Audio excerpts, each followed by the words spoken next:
সুপ্রিয় শিক্ষার্থী বন্ধুরা, দ্য স্টাডি বি চ্যানেলে তোমাদেরকে স্বাগতম। আমরা এইচএসসি লেভেলের বাংলা গদ্য নিয়ে আলোচনা করছিলাম।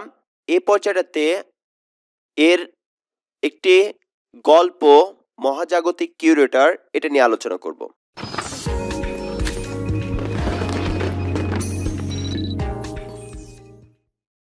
এখানে ডক্টর মোহাম্মদ জাফর ইকবাল স্যার অনেক সুন্দর করে কিছু বিষয়গুলোকে উপস্থাপন করেছেন। প্রথমত আমরা এই যে এই দুইটা শব্দ নিয়ে যদি একটু বিশ্লেষণ করি তাহলে সেখান থেকে কি পাই সেটা একটু দেখে নিই। এখানে একটা শব্দ হচ্ছে মহাজাগতিক। এই শব্দটাকে যদি আমরা ভাঙি তাহলে আমরা পাচ্ছি মহাজগৎ যোগ ইক। এই ইক প্রত্যয় যোগে একটি শব্দ তৈরি করা হয়েছে মহাজাগতিক, তার মানে মহাজগৎ সম্পর্কিত। আর কিউরেটর এই শব্দটা আমাদের কাছে প্রচলিত বিভিন্নভাবে। আমরা ক্রিকেট খেলাতে সবচেয়ে বেশি এই শব্দটা শুনি যে পিস কিউরেটর সম্পর্কিত। তো কিউরেটর যিনি তত্ত্বাবধায়কের ইংরেজি হচ্ছে কিউরেটর। সো তত্ত্বাবধায়ক। তো এই গল্পটা শুরুর আগে আমরা একটু দেখে নিই যে এই গল্পটার উৎসটা কি। এই গল্পটার দুইটা উৎস আছে। সো পাঠ পরিচিতি থেকে আমরা যদি দেখি তাহলে এই মহাজাগতিক কিউরেটর এই গল্পটি জলজ গ্রন্থের অন্তর্গত। দুইটা শব্দ দেখুন, অন্তর্গত এবং আরেকটা জিনিস আছে হচ্ছে যে গৃহীত। সো যদি প্রশ্নে আসে যে মহাজাগতিক কিউরেটর গল্পটি কোন গ্রন্থের অন্তর্গত, তাহলে আমাকে উত্তর দিতে হবে জলজ গ্রন্থের অন্তর্গত। আর যদি বলা হয়ে থাকে মহাজাগতিক কিউরেটর কোন গ্রন্থ থেকে নেওয়া হয়েছে, তাহলে সেক্ষেত্রে আমাকে বলতে হবে যে সায়েন্স ফিকশন সমগ্র এর তৃতীয় খণ্ড, যেটি 2002 সালে প্রকাশিত হয়, সেখান থেকে এই মহাজাগতিক কিউরেটর এই গল্পটি নেওয়া হয়েছে। এরপর আসি এই রচনাটার কিছু বৈশিষ্ট্য নিয়ে, মহাজাগতিক কিউরেটর এর কিছু বৈশিষ্ট্য নিয়ে। এটি যখন আমরা পড়তে যাব তখন দেখতে পাবো যে এটি একটি বৈজ্ঞানিক কল্পকাহিনী। এর সাথে সাথে আমরা যেটা পাই এটি হচ্ছে সংলাপধর্মী রচনা, যেখানে দুইজন এলিয়েন যদি বলি বা দুইজন কিউরেটর, তারা পৃথিবীতে এসে পৃথিবীর থেকে কিছু প্রাণী নেওয়ার জন্য এসেছেন এবং তাদের সংলাপের মধ্য দিয়ে এই গল্পটি শুরু হয় এবং এর সংলাপের মধ্যে দিয়েই এই গল্পটি শেষ হয়ে যায়। সো তাহলে আমরা বলতে পারি এটা একটি সংলাপধর্মী রচনা। এছাড়া এটাতে আমরা দেখতে পাবো যে সমাজ সচেতনতা বিষয়ক কিছু কথা বলা হয়েছে। এটি সচেতনতা বৃদ্ধির জন্য যে আমরা আসলে পৃথিবীতে শ্রেষ্ঠ জীব আশরাফুল মাখলুকাত হওয়া সত্ত্বেও আমরা আসলে পৃথিবীর খুব খারাপ অবস্থায় নিয়ে গেছি পৃথিবীটাকে, যেটা আমরা অনেকেই বুঝি, তারপরও বুঝার পরেও এই কাজগুলো করে থাকে। তো সচেতনতামূলক রচনা। চতুর্থত বলবো এটি হচ্ছে স্বদেশপ্রেমী দৃষ্টিভঙ্গিতে, শুধু স্বদেশপ্রেমী দৃষ্টিভঙ্গি না, এটি সমগ্র মানব জাতি সমস্ত পৃথিবীর কল্যাণের জন্য এই দৃষ্টিভঙ্গিতে এটা লেখা। এবং লাস্টলি এটা বলবো মানব কল্যাণধর্মী রচনা। যদি আপনাকে প্রশ্ন করে যে এটি কোন ধরনের রচনা, তাহলে আমরা বলতে পারি যে বৈজ্ঞানিক কল্পকাহিনীও বলতে পারি, এটি একটি সংলাপধর্মী রচনাও বলতে পারি, এটি মানব কল্যাণধর্মী রচনাও বলতে পারি, অথবা সচেতনতামূলক রচনাও, এভাবেও আমরা উত্তরটা করতে পারি। তো আমরা এর স্পেসিফিক যে বিষয়গুলো আছে, যে পয়েন্ট আউট করে বিভিন্ন প্রশ্ন এবং তার একেবারে সহজ যে উত্তরগুলো মনে রাখার জন্য সহজ উপায়, সেটাকে আমরা একটু পরে আলোচনা করব। আমরা আগে মূল গল্পটা নিয়ে একটু আলোচনা করি। তো প্রথমে শুরু করব। সৌরজগতের তৃতীয় গ্রহটি খুঁটিয়ে খুঁটিয়ে দেখে তারা বেশ সন্তুষ্ট হলো। তো এই লাইন পর্যন্ত আমরা আসি। প্রথম আছে সৌরজগৎ। তো আমরা যদি বলি সৌরজগৎ কি, সেক্ষেত্রে উত্তরটা আসবে এরকম যে সূর্যকে কেন্দ্র করে তার চারিদিকে যে গ্রহ, নক্ষত্র, ধূমকেতু, গ্রহাণুপুঞ্জ যারা ঘুরছে, এর সকল সমষ্টিটাকেই বলা হয় সৌরজগৎ।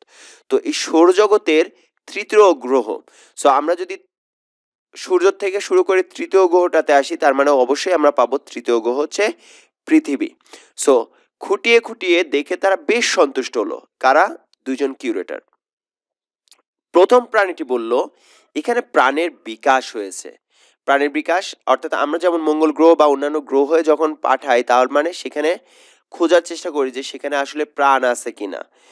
ওখানে কোনো প্রাণী বসবাস করছে কিনা। তার মানে এলিয়েনের মতন দুইজন এসে পৃথিবীটাকে দেখে বলতেছে যে এখানে প্রাণের বিকাশ হয়েছে। হ্যাঁ, তাহলে প্রথম প্রাণীটি বলছে যে এখানে প্রাণের বিকাশ হয়েছে, দ্বিতীয় প্রাণীটি বলছে উত্তর করছে হ্যাঁ। বেশ পরিণত প্রাণ, অনেক ভিন্ন ভিন্ন ধরনের প্রজাতি। সো এখানে প্রজাতির যদি সংজ্ঞাটাতে যাই, প্রজাতি বলতে আমরা কি বুঝি? প্রজাতি আমরা জানি যে বিজ্ঞানের ভাষায় প্রাণীর বংশগত একটা শ্রেণীকে বোঝা হয় প্রজাতি, অর্থাৎ সর্বশেষ অংশ যেটা থাকে নামকরণে সেখানে থাকে হচ্ছে প্রজাতি, যার দুইটা নাম থাকে। তো প্রত্যেকটাই আলাদা আলাদা প্রজাতি হিসেবে কাউন্ট করা হয়ে থাকে। একেবারে ক্ষুদ্র এক কোষী থেকে, যার দেহ এক কোষ নিয়ে গঠিত, তাকে বলা হয় এককোষী প্রাণী। এক কোষ থেকে শুরু করে লক্ষ কোটি কোষের প্রাণী। দ্বিতীয় প্রাণীটি আরো একটু খুঁটিয়ে দেখে দেখে বলল, না আসলে এটি জটিল প্রাণ নয়, খুব সহজ এবং সাধারণ। সো তার মানে তারা বলছে এটা আসলে জটিল নয়, খুব সহজ এবং সাধারণ। কেন বলতেছে পরে আমরা আসতেছি। কেন সাধারণ কেন বলছো? তাকিয়ে দেখো কত ভিন্ন ভিন্ন প্রজাতির প্রাণ শুরু হয়েছে ভাইরাস থেকে। প্রকৃতপক্ষে ভাইরাস আলাদাভাবে প্রাণহীন বলা যায়।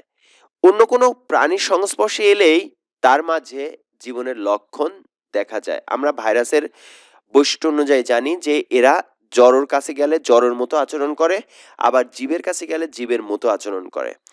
সো তারপর রয়েছে এককোষী প্রাণ, পরজীবী, ব্যাকটেরিয়া। পরজীবীর সংজ্ঞাটাতে আমরা যদি বলি পরজীবী কাকে বলে, যে নিজ অন্য কোনো জীবের উপর জীবন ধারণ করে তাকে বলা হয় পরজীবী। যেমন উকুন একটা পরজীবী, কৃমি একটা পরজীবী, এই ধরনের।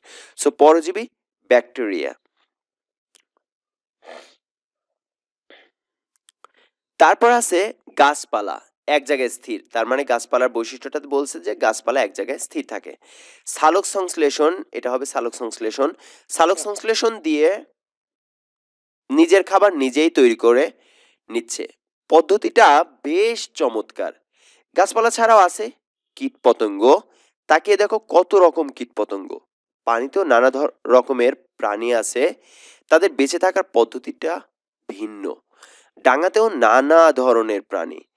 কিছু কিছু শীতল রক্তের প্রাণী। আমরা জানি যে সরীসৃপ জাতীয় যে প্রাণীগুলো আছে তারা শীতল রক্তের প্রাণী হয়ে থাকে, যেমন সাপ সহ অন্যান্য যে প্রাণীগুলো আছে তারা হচ্ছে শীতল রক্তের প্রাণী। সো উষ্ণ রক্তের স্তন্যপায়ী প্রাণীদের একটির ভিতর আবার অত্যন্ত নিম্ন শ্রেণীর বুদ্ধির বিকাশ হয়েছে।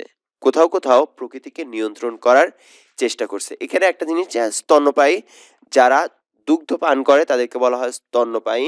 যেমন হচ্ছে নীলতিমি, যারা হচ্ছে দুগ্ধ পান করে তারা হচ্ছে স্তন্যপায়ী। মানুষ স্তন্যপায়ী, যারা দুধ পান করে, মায়ের দুধ পান করে, তাদেরকে বলা হয় স্তন্যপায়ী। কিন্তু সব আসলে বাহ্যিক, অর্থাৎ বাহিরের দিক থেকে এই বৈশিষ্ট্যগুলো দেখতে পাওয়া যায়। ভিতরটা এই ভিন্ন ভিন্ন প্রজাতির মাঝে আসলে কোনো মৌলিক পার্থক্য নেই, অর্থাৎ এর ভিতরে কোনো পার্থক্য নেই, সব বাহ্যিকভাবে এর পার্থক্যটা আছে। প্রথম প্রাণীটি বলল, আমি বুঝতে পারছি না তুমি কেন এই পার্থক্যকে বাহ্যিক বলছো। এরপর বলছে যে তুমি আরেকটু খুঁটিয়ে দেখো এই ভিন্ন প্রজাতি কি দিয়ে তৈরি হয়েছে দেখেছো, বা দেখো। দেখুন কি বলছে, প্রথম প্রাণীটি একটু খুঁটিয়ে দেখে বিস্ময়সূচক শব্দ করে বলল, তুমি ঠিকই বলেছো, এই প্রাণীগুলো একইভাবে তৈরি হয়েছে। সব প্রাণীর মূল গঠনটি হচ্ছে ডিএনএ। ডিএনএ এর অর্থটা আমরা জানি যে deoxyribo nucleic acid. So deoxy ribo nucleic acid. So DNA দিয়ে তৈরি। এই ডিএনএটা সাধারণত দ্বিসূত্রক, মইয়ের মতন থাকে, পেঁচানো সিঁড়ির মতো। সো দ্বিসূত্রক। সো সেটাকে বলছে সব প্রাণীর ডিএনএ একই রকম, সবগুলো একই বেস পেয়ার দিয়ে তৈরি। বেস পেয়ার, পেয়ার অর্থ জোড়া, বেস অর্থ মূল কাঠামো। সো ডাবলটাকে বলা হচ্ছে বেস পেয়ার দিয়ে তৈরি। সবচেয়ে সহজ এবং সবচেয়ে জটিল প্রাণীটির একই রকম গঠন, অর্থাৎ প্রত্যেকেরই ডিএনএর গঠনটা একই রকম। প্রাণীটির বিকাশের নীল নকশা এই ডিএনএ দিয়ে তৈরি করে রাখা আছে। কোন প্রাণীর নীল নকশা সহজ, কোন প্রাণীর নীল নকশা জটিল, এইটুকুই শুধুমাত্র পার্থক্য। কিন্তু মূল কাঠামোটা যে ডিএনএ, সো তার মানে আমরা বলতে পারি যে আসলে এদের মধ্যে কোনো ব্যতিক্রম নেই।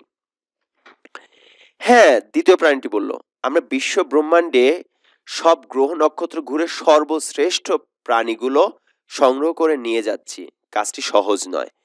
এই গ্রহ এই গ্রহ থেকেও সর্বশ্রেষ্ঠ প্রাণীটি খুঁজে বের করতে হবে। যেহেতু সবগুলো প্রাণীর গঠন একই রকম, কাজটি আরো কঠিন হয়ে গেল। তার মানে আমরা বলতে পারতেছি যে বিশ্ব ব্রহ্মাণ্ডে অর্থাৎ সকল জগৎ থেকে গ্রহ নক্ষত্র ঘুরে ঘুরে তারা সেখানকার সর্বশ্রেষ্ঠ প্রাণীটাকে তাদের নিজেদের গ্রহে নিয়ে যাচ্ছে। সো এখানে যেহেতু সকল প্রাণীর গঠন গাঠনিক উপাদান ডিএনএ, সো তার মানে এখান থেকে সর্বশ্রেষ্ঠ প্রাণীটি খুঁজে বের করাটা আসলে একটু কঠিন হয়ে গেল। সময় নষ্ট না করে কাজ শুরু করে দেওয়া যাক। হ্যাঁ, এই ভাইরাস কিংবা ব্যাকটেরিয়া বেশি ছোট, এর গঠন এত সহজ, এর মাঝে কোনো বৈচিত্র্য নেই। তার মানে মোট 12টা নমুনাকে তারা দেখে এবং 12টি নমুনা দেখে 11টা বাদ দিয়ে 12তম যে নমুনা সেটাকে গ্রহণ করে। সো প্রথম নমুনা বলছে ভাইরাস, তারা ভাইরাসটাকে দেখেছেন এবং ব্যাকটেরিয়াকে দেখছেন, তারা হচ্ছে বেশি ছোট, এর গঠন গঠন এত সহজ, এর মাঝে আসলে কোনো বৈচিত্র্য নেই। তার মানে ভাইরাস বা ব্যাকটেরিয়া না নেওয়ার কারণটা হচ্ছে এটা একই কালিতে দেওয়া আছে যে এর গঠন সহজ এবং এর মাঝে কোনো বৈচিত্র্য নেই। যদি প্রশ্ন আসে যে ভাইরাস বা ব্যাকটেরিয়া না নেওয়ার কারণটা কি, তাহলে সেক্ষেত্রে আমরা বলবো যে এর মাঝে কোনো বৈচিত্র্য নেই, এই জন্য নেয়নি। হ্যাঁ, ঠিকই বলেছো। আবার এই হাতি বা নীলতিমি নিয়েও কাজ নেই, এদের আকার বেশি বড়, সংরক্ষণ করা কঠিন হবে। সো তার মানে হাতি 2 নম্বরে বলছিল ব্যাকটেরিয়া, 3 নম্বরে হাতি, 4 নম্বরে নীলতিমি। সো হাতি এবং নীলতিমি নিচ্ছে না কেন? কারণ এরা আকারে বেশি বড়, এদের সংরক্ষণ করা একটু বেশি কঠিন। গাছপালা নেওয়ারও প্রয়োজন নেই, এরা এক জায়গায় স্থির থাকে। তার মানে গাছপালা নেয়নি কেন? 5ম নম্বরে আছে গাছপালা, গাছপালা নেওয়ার প্রয়োজন নেই, এরা এক জায়গায় স্থির থাকে। যেখানে গতিশীল প্রাণী আছে সেখানে স্থির প্রাণ নেওয়ার কোনো অর্থ হয় না। এই প্রাণীটি সম্পর্কে তোমার কি ধারণা? এটাকে এটাকে বলে সাপ। তার মানে সাপ দেখে বলছে এটাকে সম্পর্কে ধারণা কি? তার মানে 6ষ্ঠ নম্বর নমুনা হচ্ছে সাপ। সাপটি বেশ কৌতূহল উদ্দীপক, অর্থাৎ যার ভিতরে কৌতূহল আছে। সাপ মানে হচ্ছে কৌতূহল থাকে অনেক বেশি, অর্থাৎ কোনো দিকে একটা শব্দ হলে পারে সেদিকে তাকিয়ে দেখতে চায় যে কি। কিন্তু এটা সরীসৃপ। সরীসৃপের বৈশিষ্ট্যটা কি দেখুন, সরীসৃপের দেহের তাপমাত্রা নিয়ন্ত্রিত নয়। ঠান্ডার মাঝে এরা কেমন যেন স্থবির হয়ে পড়ে। যেহেতু তারা ঠান্ডার মাঝে বেঁচে থাকতে পারে না, তার মানে আমরা বলতে পারি যে সাপটাকে নেওয়া অর্থাৎ বেশি ঠান্ডার মধ্যে স্থবির হয়ে পড়ে, যার কারণে সাপ নিতে পারছি না। সো সরীসৃপ শ্রেণীটার টোটালি বাদ, তাতে করে কেননা তারা তাপমাত্রা নিয়ন্ত্রিত নয়। ঠিকই বলেছো, তাহলে সরীসৃপ নিয়ে কাজ নেই। প্রথম প্রাণীটি বলল আমরা এই প্রাণীটি খুব পছন্দ হয়েছে, এটাকে বলে পাখি, কি চমৎকার, আকাশে উঠতে পারে। তাহলে পাখিটাকে পছন্দ হয়েছে, কিন্তু পাখি না নেওয়ার রিজনটা কি দেখুন বলছে। দ্বিতীয় প্রাণীটি বলল হ্যাঁ আমারও এটি পছন্দ হয়েছে, আমরা এই প্রাণীটিকে নিতে পারি। তবে তবে কি দেখুন, তবে কি এদের বুদ্ধিমত্তা সম্পর্কে আমি খুব নিশ্চিত নই। আমার কাছে মনে হয় যে পাখির বুদ্ধি আসলে অনেক কম। আমাদের কি এমন কোনো প্রাণী নেওয়া উচিত নয় যারা বুদ্ধিমত্তার পরিচয় দিয়েছে, যারা কোনো ধরনের সভ্যতা গড়ে তুলেছে? তার মানে 7ম নম্বর উপাদান বলছিল নমুনা পাখি। সো সেই পাখিটা নিচ্ছে না কেন? কারণ এদের বুদ্ধিমত্তা নেই, অর্থাৎ বুদ্ধিমত্তার পরিচয় পাওয়া যায়নি। ঠিকই বলেছো, তাহলে আমাদের স্তন্যপায়ী প্রাণীদের একবার দেখা উচিত, কারণ জীবকুলের মধ্যে স্তন্যপায়ী প্রাণীরাই শুধুমাত্র সামাজিক জীব হিসেবে বসবাস করে, অ্যাজ ওয়েল অ্যাজ তারা বুদ্ধিমত্তার পরিচয় দিয়েছে। সো তাহলে আমরা বলতে পারি এই দেখো একটা স্তন্যপায়ী প্রাণী, কি সুন্দর, হলুদের মাঝে কালো ডোরা কাটা, এর নাম বাঘ। তার মানে 8ম নম্বর উপাদান পাইলাম হচ্ছে নমুনা পাইলাম বাঘ। বাঘ না নেওয়ার কারণটা কি দেখুন। হ্যাঁ, প্রাণীটি চমৎকার, কিন্তু এটি একা একা থাকতে পছন্দ করে। একটা সামাজিক প্রাণী নিতে পারি না? কুকুরকে নিলে কেমন হয়? এরা একসাথে থাকে, দল বেঁধে ঘুরে বেড়ায়। তার মানে 9 নম্বর নমুনা হচ্ছে কুকুর। সো কুকুরকে নিলে কেমন হয়? এরা একসাথে থাকে, দল বেঁধে ঘুরে বেড়ায়। প্রথম প্রাণীটি বলল এই প্রাণীকে মানুষ পোষ মানিয়ে রেখেছে, অর্থাৎ গৃহপালিত হয়ে গেছে কুকুর।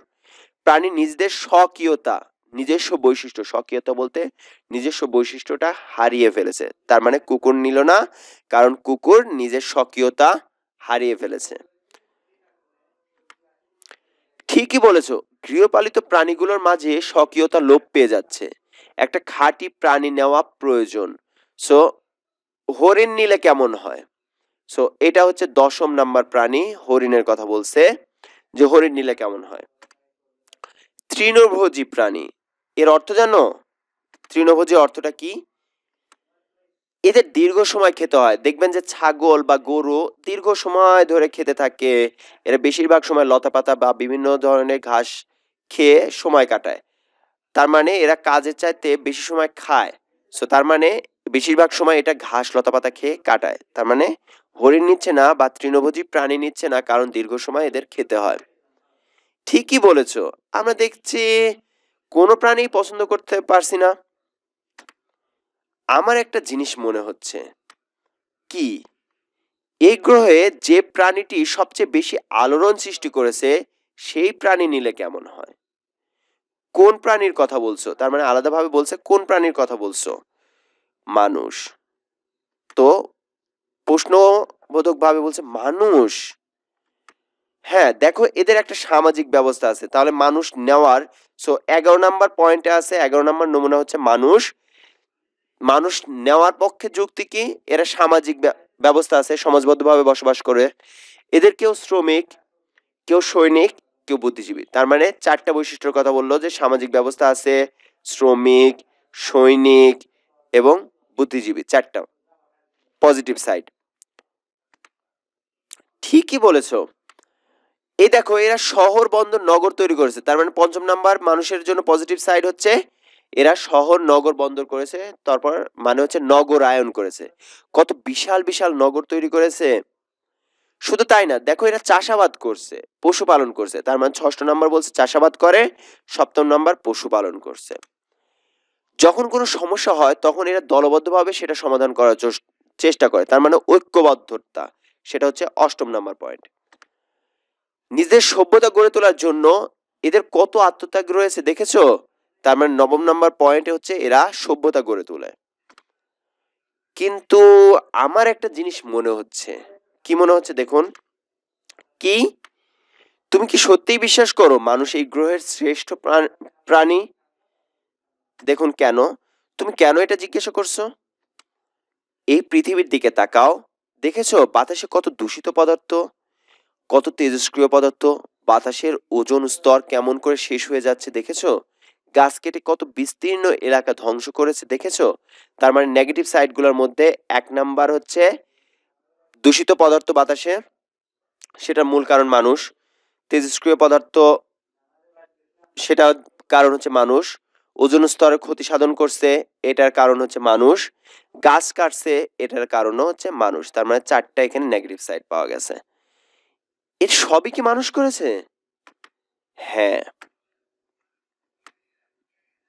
কি আশ্চর্য, আমি ভেবেছিলাম এরা বুদ্ধিমান প্রাণী। দেখুন একটু কটাক্ষ করে কথা বলা, যে বুদ্ধিমান প্রাণী হয়েও নিজেদের ক্ষতিটা কেন নিজেরা করছে। সো এরা বুদ্ধিমান প্রাণী, এটা তার মানে সংশয় আছে, এরা কি আসলেই বুদ্ধিমান? এরা একে অন্যের উপর নিউক্লিয়ার বোমা ফেলছে। তার মানে এর আগে আমরা পয়েন্ট পেয়েছিলাম কয়টা পর্যন্ত? এরপর আগে 4টা পর্যন্ত পয়েন্ট পাইছিলাম নেগেটিভ সাইড। তার মানে এখন পাচ্ছি 5 নাম্বার পয়েন্ট, যে এরা নিউক্লিয়ার বোমা ফেলছে, যুদ্ধ করে একজন আরেকজনকে ধ্বংস করে ফেলছে। তার মানে 6ষ্ঠ নাম্বার পয়েন্ট হচ্ছে যুদ্ধ করে একজন আরেকজনকে ধ্বংস করে ফেলছে। প্রকৃতিকে এরা দূষিত করে ফেলছে। তার মানে 6ষ্ঠ নাম্বার 7ম নাম্বারে যে প্রকৃতিটাও দূষিত করে ফেলছে। ঠিকই বলেছো। প্রাণী দুটি কিছুক্ষণ বেশ মনোযোগ দিয়ে মানুষকে লক্ষ্য করলো, তারপর প্রথম প্রাণীটি বলল, এই কথাটা প্রশ্নটাতে আসে যে কোন প্রাণীটি বলছিল যে মানুষ নেওয়ার প্রয়োজন নেই? প্রথম প্রাণীটি। না, মানুষকে নেওয়ার ঠিক হবে না। এরা মাত্র, এইটাকেও আন্ডারলাইন করতে পারেন, 2 মিলিয়ন বছর আগে জন্ম নিয়েছে। তার মানে মানুষের আয়ুষ্কাল হচ্ছে, আমরা জন্ম নিয়েছি মাত্র 2 মিলিয়ন বছর আগে। কিন্তু এর মাঝেই শুধু যে নিজেদের বিপন্ন করেছে তাই নয়, পুরো গ্রহটিকে ধ্বংস করে ফেলার অবস্থা করে ফেলেছে। সো তার মানে এটা হচ্ছে স্বেচ্ছা ধ্বংসকারী বোঝাচ্ছে, আমরা আসলে স্বেচ্ছা ধ্বংসকারী। সো 8ম নাম্বার পয়েন্টটাকে আপনি বলতে পারেন যে মানুষ হচ্ছে স্বেচ্ছা ধ্বংসকারী। তো ৮ম নাম্বার পয়েন্ট হচ্ছে স্বেচ্ছা ধ্বংসকারী। এরপরে বলছে দ্বিতীয় প্রাণীটি বলল মহাজাগতিক কাউন্সিল, তাহলে তাদেরকে কার দায়িত্ব দিয়েছে দেখুন, মহাজাগতিক কাউন্সিল আমাদের কিউরেটরের দায়িত্ব দিয়েছে। আমাদের খুব চিন্তা ভাবনা করে প্রাণীগুলো বেছে নিতে হবে। এই সুন্দর গ্রহ থেকে এরকম স্বেচ্ছা ধ্বংসকারী, এই শব্দটা দেখুন আসছে, তার মানে ৮ম নাম্বার পয়েন্ট, স্বেচ্ছা ধ্বংসকারী প্রাণী আমরা নিতে পারি না, কিছুতেই নিতে পারি না। তার মানে প্রথমে না করছিল হচ্ছে প্রথম প্রাণী, দ্বিতীয়বার না করছে হচ্ছে দ্বিতীয় প্রাণী। দ্বিতীয় কিউরেটরও বলছে যে আসলে আমরা প্রথম প্রাণীটা মানুষকে নিতে পারি না। প্রাণী দুটি কিছুক্ষণ চুপ করে থাকে এবং হঠাৎ করে প্রথম প্রাণীটি আনন্দের ধ্বনি দিয়ে ওঠে। দ্বিতীয় প্রাণীটি অবাক হয়ে বলল, কি হয়েছে? আমি একটি প্রাণী খুঁজে পেয়েছি। এরাও সামাজিক প্রাণী। দেখুন তাদের সকল বৈশিষ্ট্যটা আমাদের সাথে মিলে যায়। তারা সামাজিক প্রাণী, সমাজবদ্ধভাবে বসবাস করে। এরাও দল বেঁধে থাকে। এদের মাঝে শ্রমিক আছে, সৈনিক আছে। বংশ বিস্তারের জন্য চমৎকার একটি পদ্ধতি আছে। সো এই সকল কিছু বলছে, একটু আগে থেকে বলি পিঁপড়া সম্পর্কিত। সো পিঁপড়া সম্পর্কে পদ্ধতি আছে। দেখো নিজেদের থাকার জন্য কি চমৎকার বিশাল বাসস্থান তৈরি করেছে। সো তার মানে আমাদের যে বৈশিষ্ট্যটা সকল কিছুই খুঁজে পাওয়া যাচ্ছে পিঁপড়ার মাঝে। দ্বিতীয় প্রাণীটি বলল, ঠিকই বলেছো। দেখো এরাও মানুষের মতো চাষাবাদ করতে পারে। মানুষ যেরকম নিজেদের সুবিধার জন্য পশু পালন করতে পারে, এদেরও ঠিক সেরকম একটা ব্যবস্থা আছে। সুশৃঙ্খল প্রাণী দেখেছো? শুধু সুশৃঙ্খল নয়, এরা অসম্ভব পরিশ্রমী, গায়ে প্রচন্ড জোর। নিজের শরীর থেকে, এই লাইনটা খুব বেশি ইম্পর্টেন্ট, যে নিজের শরীর থেকে 10 গুণ বেশি জিনিস অনায়াসে নিতে পারে। অর্থাৎ পিঁপড়া তার দেহের ওজন যতটুকু তার চাইতে প্রায় 10 গুণ বেশি ভর অনায়াসে নিতে পারে। হ্যাঁ, কোনো ঝগড়া বিবাদ নেই। কে কোনো কে কোন কাজ করবে, কে কোন হবে, কে কোন কাজ করবে আগে থেকে ঠিক করে রেখেছে। কোনো রকম অভিযোগ নেই যে যার দায়িত্ব পালন করে যাচ্ছে। অত্যন্ত সুবিবেচক, বিবেচনা করে কাজ করছে। আগে থেকে খাবার জমিয়ে রাখছে, ভবিষ্যতের পরিকল্পনা করছে। আর বিপদে কখনো দিশেহারা হয় না। অন্যকে বাঁচানোর জন্য অকাতরে প্রাণ দিচ্ছে। অর্থাৎ একটা পিঁপড়াকে আটকালে দেখবেন যে চারদিক দিয়ে আরো 2-3টা পিঁপড়া চলে আসছে। সো তার মানে অন্যকে বাঁচানোর জন্য অকাতরে নিজেদের প্রাণ দিয়ে দিচ্ছে। মানুষের বয়স মাত্র 2 মিলিয়ন বছর, সেই তুলনায় এরা সেই ডাইনোসরের যুগ থেকে বেঁচে আছে। ডাইনোসরের যুগ বলতে বোঝা হচ্ছে, ডাইনোসর বলতে বিলুপ্ত হয় একটা প্রাগৈতিহাসিক, অর্থাৎ ইতিহাসে এরকম প্রাণী আছে বলে ধারণা করা হয়। এরকম একটা প্রাণী হচ্ছে ডাইনোসর। সেই যুগ থেকে বেঁচে আছে হচ্ছে এই পিঁপড়া। প্রকৃতির এতটুকু ক্ষতি করেনি। তার মানে এই প্রশ্নটা আসে, প্রকৃতির এতটুকু ক্ষতি করেনি কে? পিঁপড়া। আমি নিশ্চিত মানুষ নিজেদের ধ্বংস করে ফেলার পরও এরা বেঁচে থাকবে। পৃথিবী একসময় এরাই নিয়ন্ত্রণ করবে। অর্থাৎ সমগ্র পৃথিবীটা মানুষ পচে গেলে পারে পিঁপড়াই খেয়ে ফেলে। সো তার মানে সেক্ষেত্রে আমরা বলতে পারি যে মানুষ মারা যাওয়ার পরে, সমস্ত মানুষ যদি মারাও যায় তারপরেও পিঁপড়া বেঁচে থাকবে। ঠিকই বলেছো। তাহলে আমরা এই প্রাণীটাই নিয়ে যাই। সো হ্যাঁ, পৃথিবীর এই চমৎকার প্রাণীটি নেওয়াই সবচেয়ে সুবিবেচনার কাজ হবে। দুজন মহাজাগতিক কিউরেটর সৌরজগতের তৃতীয় গ্রহটি থেকে কয়েকটি পিঁপড়া, দেখুন এতক্ষণ ধরে পিঁপড়া সম্পর্কিত বলছে, পিঁপড়া তুলে নিয়ে গ্যালাক্সির অন্য গ্রহ নক্ষত্রে রওনা দেয়। দীর্ঘদিন থেকে বিশ্ব ব্রহ্মাণ্ড ঘুরে ঘুরে তারা গুরুত্বপূর্ণ প্রাণী সংগ্রহ করছে। সো এটা হচ্ছে লাস্ট লাইন। এখন আমরা কিছু জিনিস নিয়ে আলোচনা করব। সেটা হচ্ছে এখানে যে সকল জীব আলোচনা করেছে তার মধ্যে সর্বশেষ 12 নাম্বার পয়েন্ট ছিল হচ্ছে এই পিঁপড়ার। তার মানে পিঁপড়া ছিল 12 নাম্বার নমুনা। সো তার মানে এখানে আলোচনা করা হয়েছে মোট 12টি নমুনা সম্পর্কে। প্রথম আলোচনা করা হয়েছে ভাইরাস এবং ব্যাকটেরিয়া, এটাকে গ্রহণ করা হয়নি কারণ এরা হচ্ছে বৈচিত্র্যহীন। দ্বিতীয় আলোচনা করা হয় হাতি, সেটি হচ্ছে আকারে বড়। তৃতীয়ত তিমি, আকারে বড়। চতুর্থত বলা হয়েছে গাছপালা, যেহেতু স্থির চলাচল করতে পারে না যার কারণে গাছপালা নেওয়া হয়নি।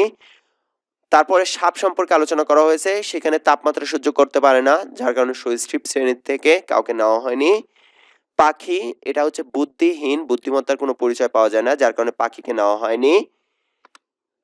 বাঘ সামাজিক প্রাণী নয়, একাকী বসবাস করে যার কারণে বাঘকে নেওয়া হয়নি। হরিণ, এরা হচ্ছে তৃণভোজী প্রাণী, খায় বেশি সময় ধরে যার কারণে হরিণকে নেওয়া হয়নি। কুকুর এরা গৃহপালিত, তারা স্বকীয়তা নিজস্ব বৈশিষ্ট্য হারিয়ে ফেলেছে, যার কারণে কুকুরকে নেওয়া হয়নি। মানুষ সবচেয়ে বেশি আলোচনা করা হয়েছে মানুষ সম্পর্কে, কিন্তু মানুষ হচ্ছে স্বেচ্ছা ধ্বংসকারী, তার কারণে মানুষকে নেওয়া হয়নি। এবং নিয়েছে পিঁপড়াকে, শেষ আলোচনা করা হয় পিঁপড়া সম্পর্কে, এবং পিঁপড়াকে বলা হয়েছে এই গল্পের জন্য শ্রেষ্ঠ প্রাণী। সো এই ছিল গল্পটা। আমরা এই পর্যায়টাতে একটু জেনে নেব যে সংখ্যাবাচক কিছু তথ্য আছে। সেটার মধ্যে পৃথিবীতে মানুষ এসেছে 2 মিলিয়ন বছর আগে। পিঁপড়া ওজন নিতে পারে তার দেহের তুলনায় 10 গুণ। মোট আলোচনা করা হয়েছে 12টি জীব সম্পর্কে। আমি যখন জীব বলবো তখন 12টি, উদ্ভিদ সহ, যেহেতু উদ্ভিদ জীব। মোট আলোচনা করা হয়েছে 11টি প্রাণী সম্পর্কে, যেহেতু উদ্ভিদ বাদ দিলে প্রাণী বলতে বোঝাচ্ছে আমরা নড়াচড়া করতে পারে। সো এরকম প্রাণী হচ্ছে 11টি সম্পর্কে। পিঁপড়াকে পেয়েছে 11টি নমুনা দেখে। 11টি নমুনা, দেখুন আমি বলছি নমুনা দেখে, তার মানে 11টি হবে উদ্ভিদ সহ। 11টি নমুনার পর পিঁপড়াকে পাওয়া গেছে। কিন্তু যখন বলবে প্রাণী তখন পিঁপড়াকে পেয়েছে 10টি প্রাণী দেখে। মাঝখানে উদ্ভিদ আলোচনা করা হয়েছে, উদ্ভিদটা ধরলে 11, উদ্ভিদ না ধরলে 10। সো আপনাকে প্রশ্ন যদি বলে যে নমুনা কয়টা নমুনার পরে পিঁপড়াকে পেয়েছিল, তাহলে হবে 11টি। আর যদি বলে যে কয়টি প্রাণীর পর পিঁপড়াকে গ্রহণ করেছে, তাহলে হবে 10টি। সো এই ছিল সংখ্যাবাচক শব্দ তথ্য। এবার আসি শব্দ অর্থ এবং টিকা, যেগুলো বই দেওয়া আছে সেগুলোই আমরা বলছি। মহাজাগতিক, মহাজগৎ সম্বন্ধীয় কে বলা হয় মহাজাগতিক। কিউরেটর বলতে বোঝা হচ্ছে জাদুঘর রক্ষক বা জাদুঘরের তত্ত্বাবধায়ক বা তত্ত্বাবধায়ক বোঝায়। প্রজাতি, প্রাণীর বংশগত শ্রেণীকে বোঝা হচ্ছে প্রজাতি। এককোষী, একটি মাত্র কোষ বিশিষ্ট প্রাণী। সরীসৃপ, বুকে ভর দিয়ে যারা চলে তাদেরকে বলা হয় সরীসৃপ। তেজস্ক্রিয় পদার্থ, যা থেকে এমন রশ্মির বিকিরণ হয় যা অস্বচ্ছ পদার্থের মধ্যে দিয়ে দেখা যায়, তাদেরকে বলা হয় তেজস্ক্রিয়। ওজোন স্তর, ওজোন স্তর, বায়ুমণ্ডলের উপরিভাগে ওজোন গ্যাসে পূর্ণ একটা স্তর আছে, যে গ্যাসটা সূর্যের আলোর থেকে, সূর্যের যে অতিবেগুনি রশ্মি সেটাকে পৃথিবীতে আসতে বাধা প্রদান করে। এই রশ্মিটা আসলে সাধারণত পৃথিবীটাতে প্রায় আগুন ধরে যেতে পারে। সো এই জন্য ওটাকে বাধা দেয় হচ্ছে এই ওজোন স্তর। সেটাকে আস্তে আস্তে ঘনত্বটা আস্তে আস্তে কমে যাচ্ছে, সেটাকে বলা হচ্ছে ওজোন স্তর। নিউক্লিয়ার বোমা, যেটাকে বোঝা হচ্ছে পারমাণবিক বোমা। ডাইনোসর, লুপ্ত হওয়া, যেটা বিলুপ্ত হয়ে গেছে এরকম লিপ্ত হওয়া বৃহদাকার প্রাগৈতিহাসিক প্রাণী। ইতিহাসে এরকম প্রাণী ছিল, এখন নেই, এরকম প্রাণীকে বলা হচ্ছে ডাইনোসর। এবং গ্যালাক্সি, যার অর্থ হচ্ছে ছায়াপথ। এই পর্যায়ে আমরা একটু দেখে নেব মানুষের কি কি গুণাগুণ সম্পর্কে আলোচনা করা হয়েছে। এক হচ্ছে শ্রমিক, দ্বিতীয়ত সৈনিক, বুদ্ধি আছে, সামাজিক, সভ্যতা তৈরি করে। এটা মেইনলি পয়েন্ট, বাট 9টা পয়েন্টই আপনারা বলতে পারেন। মানুষের দোষ ধরা হয়েছে পরিবেশ দূষণকারী, বোমা ফেলে, ওজোন স্তরের ক্ষতি করে, শব্দ দূষণ করে, নিজেদের মধ্যে কোন্দল তৈরি করে, এবং সর্বশেষ বা সর্বোপরি এরা হচ্ছে স্বেচ্ছা ধ্বংসকারী, যার কারণে মানুষের দোষের কারণে মানুষকে নিয়ে যায়নি। এই ছিল সম্পূর্ণ গল্পের আলোচনা। আশা করি আমাদের ভিডিওগুলো ভালো লাগে। অনেক অল্প সময়ের মধ্যে চেষ্টা করি কত সহজে গল্পগুলোকে বোঝানো যায়। যদি সম্ভব হয় আপনি আপনার বন্ধুদের সাথে এই গল্পটি নিয়ে আলোচনা করবেন এবং আমাদের ভিডিও চ্যানেলটি নিয়ে আলোচনা করবেন। ধন্যবাদ সবাইকে। আসসালামু আলাইকুম ওয়া রাহমাতুল্লাহ।